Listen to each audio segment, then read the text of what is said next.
دھڑکتی ہے جواں سینوں میں بن کر جان SIO. حامدًا ونصليًا اما بعد. Student Islamic organisation of India Telangana zone کی میقات 2021 اور 2022 یہ پچھلی میقات کا کنٹینیویشن رہا. پھر سے ذمہ داری اس میقات میں ڈالی گئی تھی اور اس میں بردر خیام الدین زونل سیکریٹری کے علاوہ اور 16 ٹیم ممبرز زون کے اندر موجود رہے. پچھلی میقات کے اندر جہاں پر ECGC کے اندر آن لائن اورینٹیشن اور کوچنگ کا کام کیا گیا تھا, سوشل سائنسز کے اندر ایڈمیشن لینے کے لیے ابھارا گیا تھا, وہیں پر اس کو اور آگے بڑھاتے ہوئے اس سال جو استعداد سازی کی پالیسی بھی لائی گئی تھی, اس کے پیش نظر لائف ٹائم کنٹریبیوشن کا ایک پروجیکٹ لیا گیا, جس کے اندر تنظیم کے اندر جو ینگ ہمارے ممبرز ہیں ان کو اس انداز میں کونسل کرنا کہ وہ جو کیریئرز کو ابھی آپٹ کریں گے, جو میدانوں کے اندر ابھی جائیں گے, اس کا سلیکشن کے پروسیس میں اور اس میں ایکسلنس کے مقام تک پہنچنے, یہاں تک کہ اس انداز میں کنٹریبیوٹ کریں کہ زندگی بھر وہ اس فیلڈ میں تحریک اسلامی کو کنٹریبیوٹ کر سکیں. یہ ایک لائف ٹائم کنٹریبیوشن کا پروجیکٹ اس میقات میں بہت اہمیت کا حامل رہا. پچھلی میقات میں کووڈ-19 کا پینڈیمک رہا اور اس کا سیکنڈ ویو بہت شدت کے ساتھ میں اس میقات میں پھر سے آیا, اور اس سیکنڈ ویو کے اندر زندگی اور بھی بہت زیادہ متاثر رہی, جانوں کا بہت زیادہ نقصان رہا. اور student Islamic organisation of India مرکز کے سطح پر بھی اور تلنگانہ زون کے اندر بھی کووڈ ریلیف ٹاسک فورس کو قائم کیا گیا تھا, اور الحمدللہ زون میں جو CRTF Covid relief task force بنائی گئی تھی اس میں بہت ساری بڑی تعداد کے اندر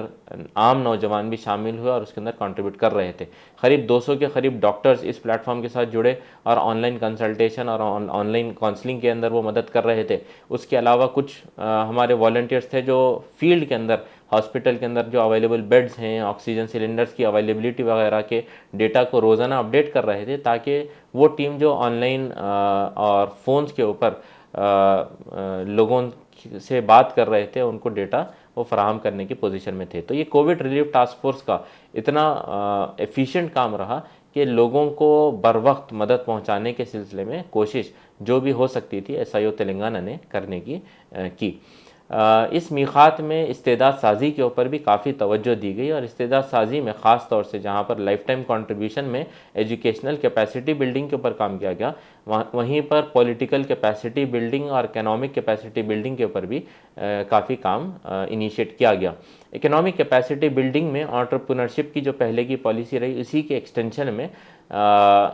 فائنینشیل ایجوکیشن کے سلسلے میں بھی ایک سیمینار منعقد کیا گیا تھا, جہاں پہ جو بنیادی فائنینشیل ایجوکیشن ہونی چاہیے اس کے اوپر اورینٹ کیا گیا, لوگوں کو جمع کیا گیا اور ٹیمز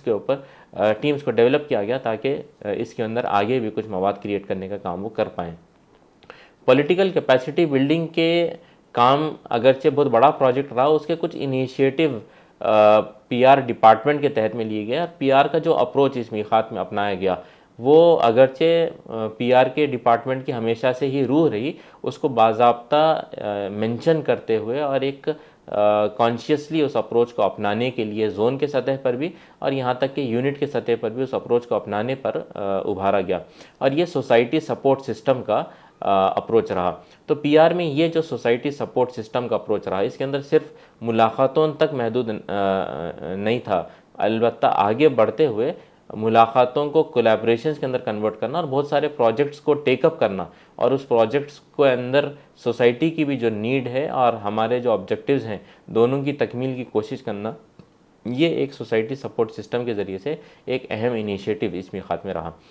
اس کے ساتھ ساتھ کیمپس کے اندر ایک نیا اسٹرکچر اس میقات میں لایا گیا. کیمپسز کے یونٹس جو پائی جاتی تھیں اس کو ایک ہی کیمپس سیکریٹری زون کا پہلے دیکھا کرتے تھے. اس میقات میں کیمپسز کی تقسیم اس انداز میں ہوئی کہ اسٹریم وائز کیمپسز کو بانٹا گیا, اور یہ چیز پر فوکس کیا گیا کہ اسٹریم وائز اپنی حالات, اپنے کیمپسز میں پڑھنے والے اسٹوڈنٹس, ان کے سبجیکٹس اور ان کے مزاج کے مطابق میں پروگرامنگ ہو, اور اس کیمپس کے اندر اس اسٹریم کے مطابق ایسی پروگرامنگ آئے جس کے ذریعے سے تنظیم اپنے آبجیکٹیوز کو حاصل کرنے میں کامیابی حاصل کر سکے. یہ ایک نیا اسٹرکچر رہا, اور کووڈ کے بعد میں جہاں پر کیمپسز سارے بند ہو گئے تھے, اس کے بعد میں پھر کیمپسز کا کھلنا یہ ایک اپنے آپ میں اپرچونٹی بھی تھی, کہ کیمپس جب کھل رہے ہیں بہت ٹائم کے بعد میں، تو اس پیریڈ میں ایک صحیح انداز میں کیمپس میں اپروچ کرنے کا ٹاسک اس اسٹرکچر کے ذریعے سے لیا گیا۔ 2022 کی اہمیت اس میقات میں خاص طور سے یہ بھی رہی کہ اس سال student Islamic organisation of India کے 40 سالہ سفر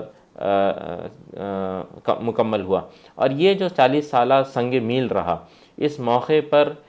تنظیمی طور پہ جائزہ اور خود احتسابی پر بھی جہاں پر توجہ دی گئی، اس کے ساتھ ساتھ سماج کے اندر بھی SIO کے پیغام کو پھر سے پیش کرنا اس انداز میں اور اس قوت کے ساتھ میں پیش کرنا کہ پھر SIO کی جو لیگیسی رہی 40 ایئرس کی، اس کے جو کنٹریبیوشنس رہے اس کو بھی پھر سے لوگوں کے سامنے ریوائیو کیا جا سکے، پیش کیا جا سکے، اور کووڈ کے اس پورے دورانیے میں جہاں پر لوگوں کے سامنے مقصد زندگی واضح نہیں رہ رہا تھا، اور وہ سارے وجوہات کی وجہ سے جو بیہیویئرل چینجز نوجوانوں کے اندر آ رہے تھے، ان کو پھر مقصدیت کی طرف بلانا اور ایک ایسے پلیٹ فارم کی طرف بلانا جو ان کو اس مقصد کو حاصل کرنے کے لیے مدد دے سکے، یہ 40 ایئرس کی ایکٹیویٹیز کی ایک بہت اہم کڑی رہی۔ اس کے اندر مختلف ڈسٹرکٹس کے اندر ڈسٹرکٹ کانفرنسز ہوئے، تلنگانہ یاترا کا کام ہوا، جہاں پر ایسے ڈسٹرکٹ جہاں پر ابھی پریزنس کمزور ہے وہاں پر پریزنس کو اور اسٹرینتھن کرنے، اسٹیبلش کرنے کے لیے کئی سارے ڈسٹرکٹس کے اوپر یاترا کا کام ہوا، اور ڈسٹرکٹ کانفرنسز جو زون کے کاروان کے اندر ہو رہے تھے، اس کے اندر ریلیز ہو، پریس میٹس ہو، انفلوئنشل سے ملاقاتیں ہوں، کیڈر میٹس ہوں، اور اس کے ساتھ ساتھ پبلک کانفرنسز ہوئے، اور یہ پورے کانفرنسز کے کنکلوژن کے طور پر حیدرآباد میں ایگزیبیشن گراؤنڈ میں 40 ایئرس کی کانفرنس SIO تلنگانہ کی اگنائٹنگ چینج کے تھیم سے منعقد ہوئی۔ یہ 2 روزہ کانفرنس تھی، جیسا ڈسٹرکٹ کانفرنسز ہو رہے تھے، ہر جگہ پر پبلک گیدرنگ کے ساتھ ساتھ کچھ ایکسپو اور گیلری کا بھی پلان کیا گیا تھا، اور اسی طریقے سے اسٹیٹ کانفرنس کے اندر بھی SIO حیدرآباد کے ذریعے سے پہلے دن مختلف گیلریز کو قائم کیا گیا، جہاں پر سوسائٹل ایشوز کو، یوتھ کے جو ایشوز ہیں اس کا جو اسلامی حل ہے اس کو پیش کرنے کی مختلف آرٹس کے ذریعے سے، مختلف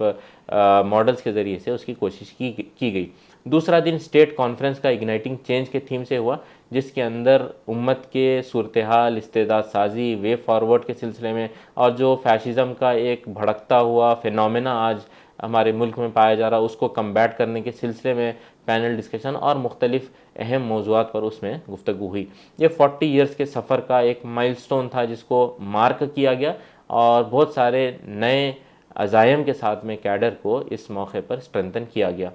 جزاک اللہ۔ دھڑکتی ہے جواں سینوں میں بن کر جان SIO۔